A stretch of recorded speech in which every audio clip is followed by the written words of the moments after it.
If you want to be a victor instead of a victim of your life, then I'm going to share with you today 5 potent ideas that's going to help you become a very effective leader.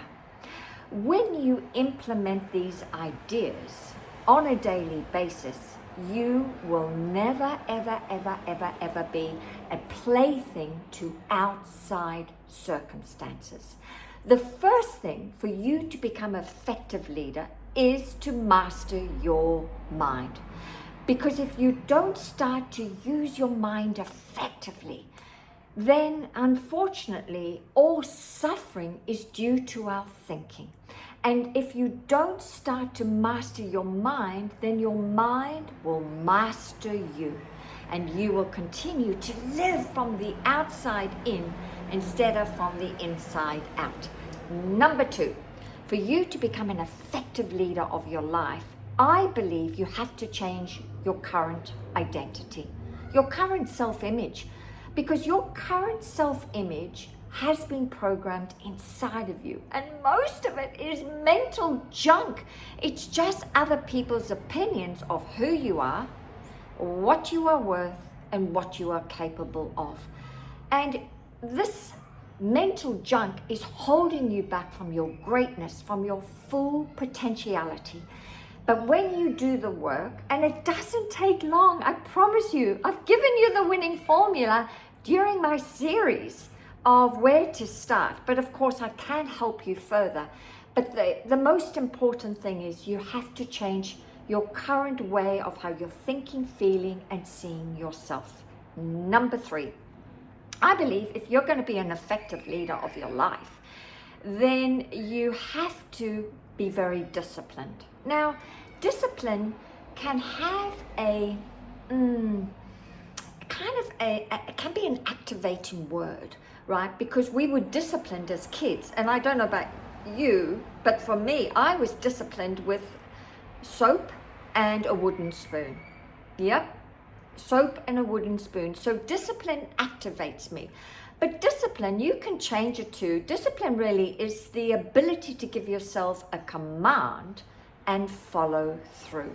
So it really is, once again, taming the monkey, is to do things that failures don't want to do. Most people want pleasing methods, and I am going to introduce you to this lovely idea. No, you don't want the pleasing methods. Most failures want that. You want pleasing results. So when you want pleasing results, that means you have to discipline yourself to do the things that make you feel uncomfortable. But, the dividends is worth it. Number 4, about being an effective leader is, I believe that you have to first become an intelligent follower. You can't lead yourself and others until you have witnessed other people who have become your role models and help you learn about what is effective leadership and what isn't. I remember when I was working for Qantas, before I became the chief flight attendant, the customer service manager of their big mothership, the A380, I had to be an intelligent follower.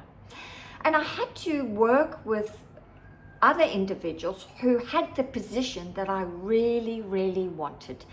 And there were some leaders that were incredible. I love their style of leadership. I love their characteristics of who they are and the way they led people. But then there were other leaders who I discovered weren't very effective. And of course, I would see the breakdown of the team because of their leadership style. But it was such a gift to become an intelligent follower first, to take what I like and, of course, leave the rest. And number 5, I think one of the most important factors is, if you're going to be an effective leader, then you have to be an effective decision maker. Most of us have not been taught how to make decisions. And so we constantly go to others to ask their opinion. What should I do? Should I leave him? Should I stay? or maybe I shouldn't do that right now. Oh no.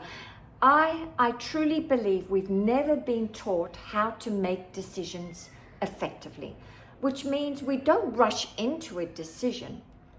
We gather information, yes, but once, and this is me, I will, if I want something, I will gather three different opinions, and then I make the decision. I don't vacillate. Once I have the information, my intuition tells me which way to go, and I do it. I don't not make a decision, because if you're not making decisions quickly, then what happens is you will probably change your mind often and not even make the decision. And I do believe that success loves speed. It really loves speed. And I believe the universe is a very friendly one and is constantly bringing us lovely opportunities all the time. But we often miss the boat. Oh, no, I won't do that yet. No, I don't have the money. No, I'm not ready. Oh, I just don't have the time. And of course, that opportunity then goes to someone else. And then you'll look and say, oh, that person's written the book. And that's exactly what I was going to write. And they beat me to it. But remember, that boat visited you first. And you said no to it because you were not an effective decision maker in that moment. So today, I have shared 5 powerful ideas that if you start to implement, you will become a very effective leader of yourself. And when you're an effective leader of yourself, that is when others want to follow you. That is when you get to be one of those leaders that becomes the role model that others want to emulate, right? And then, of course, you keep raising your levels of leadership, constantly fine-tuning your leadership all the time, because I think the job's never done. I mean, if you think you've arrived, you haven't. I mean, that's really ignorance. You've never arrived, because once you reach one level of success, there's always another level to go.